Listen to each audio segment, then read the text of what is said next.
Here is a very important video which is useful for students getting ready for higher level of mathematics including calculus.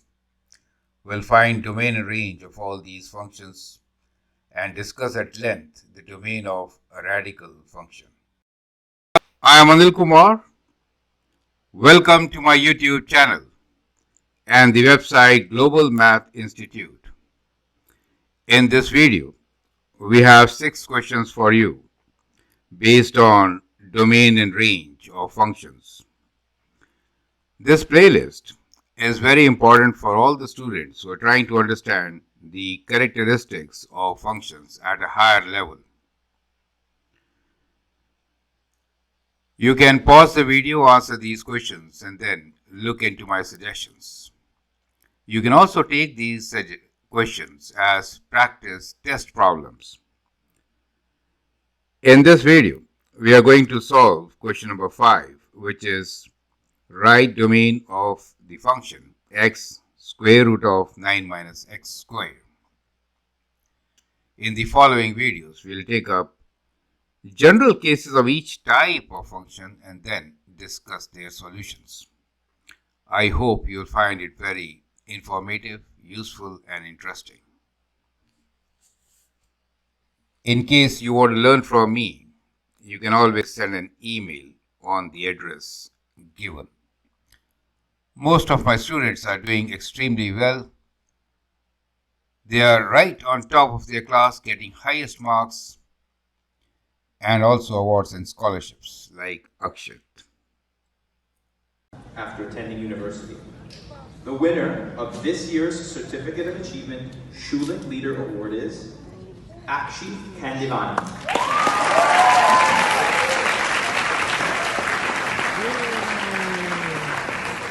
Great. Our student Akshat gets highest marks and the most prestigious Schulich Leader Award. You can be there. Join our classes and excel. Now, let us take the solution of question number 5.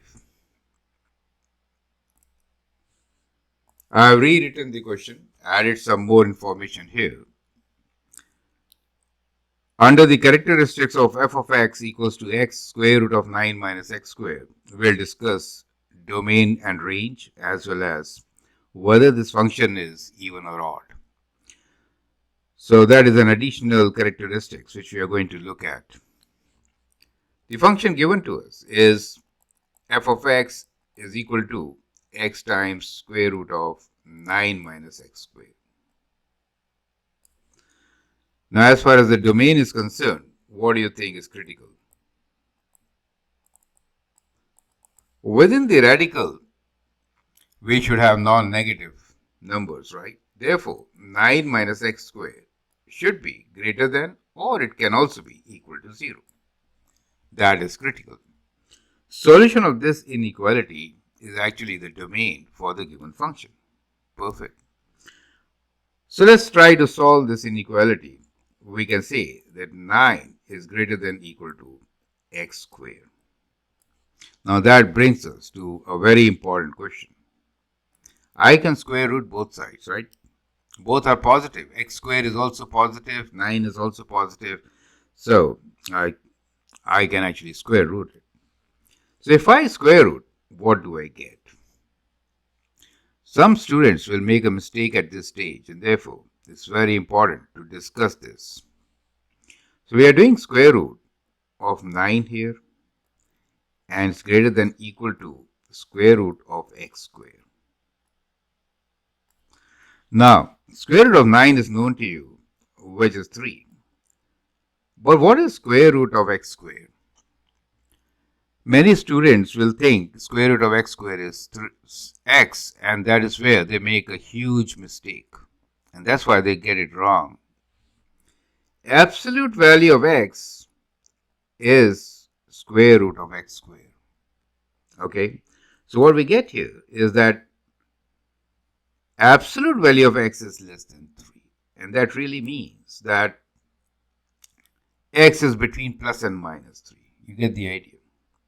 So what we are saying is that absolute value of x is less than equal to 3. You get the idea? That is the solution of this inequality. And what does that mean? It means that x is between plus and minus 3. Of course, greater than 3 and greater than minus 3 and less than plus 3. So on a number line, you can always show this domain as you have to include both plus and minus 3, right?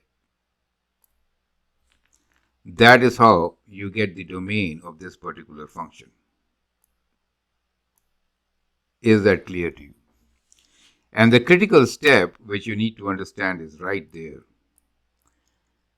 Square root of x squared is not just x, it is absolute value of x. It is always positive. Perfect. So that becomes the domain of this particular function. So we have answered one part of it. Now, let's look into whether this function is even or neither, right? It could be any one of those. So let's look into that part. Consider the function once again, f of x, which is given to us as x times square root of 9 minus x squared. So what is an even function and what is an odd function? Let's think about that also before getting into this, right? So we basically will find f of minus x. And if this is equal to f of x, then we'll say that the function is even. But if f of minus x is equal to minus of f of x, then we will say it is an odd function. Otherwise, it's neither of these two. Clear? So basically, we just find what is f of minus x. Minus x means replace x with minus x. Perfect. So if I do that, what do I get? I get minus x times 9 minus x whole square. Now, minus x whole square is positive x, correct? So we get f of minus x as equals to minus of x, and within the square root, we again have 9 minus x squared. Perfect. So this is like negative of f of x, right? So we have shown that f of minus x is negative of f of x, and therefore, clearly, we have an odd function. We say odd symmetry.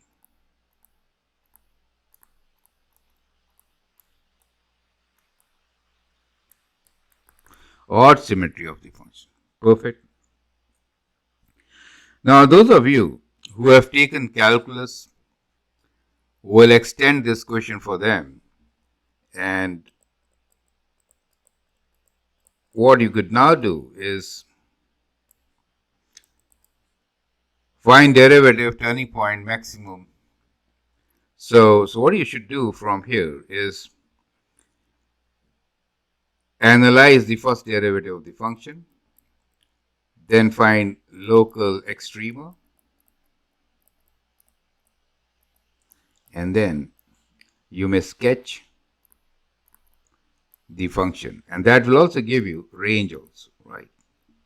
But once you find the local extremas you sketch it properly, you will get the range of this function. And therefore, normally, the range of the function is never asked for students who just started with functions. But once you go to calculus, we'll take this up once again and see how to find the range of this particular function. Correct?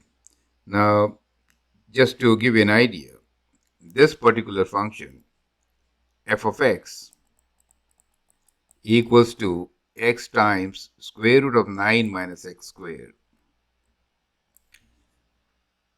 clearly indicates few things, right? Which can help us to visualize the function. One is that f of 0 is 0, right? And we also know that f of plus and minus 3 is also 0, right? And we also learn that this is an odd function. It has odd symmetry.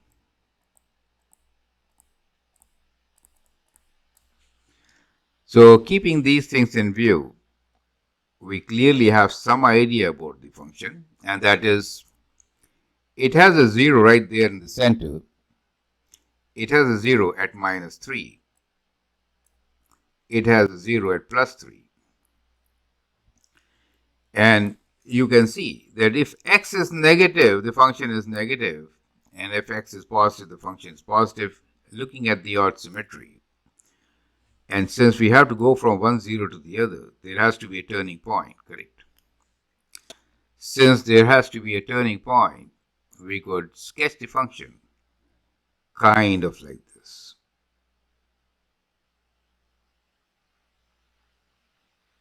Right? Now, finding derivatives, you can always find these 2 points, which will give you the local, it is in this case extreme values also, for minimum and maximum, and that will give you the range. So that part to find the tangents and analyze will be dealt with in calculus. So we'll take up in the next video. Perfect. So I hope with this you have understood the complete concept of analyzing a radical function which was given to us in this fashion. So from this list of finding domain and range, we have done with one which is very important. You have also understood the strategy. I will highly appreciate if you could now answer the other questions. Perfect. We'll take them up one by one in our videos and include them in this particular playlist. I hope it makes sense. Feel free to write your comments and share your views. If you like and subscribe to my videos, that will be great. And in case you want to learn from me, you can always send an email on the address given. Thanks for your time and all the best.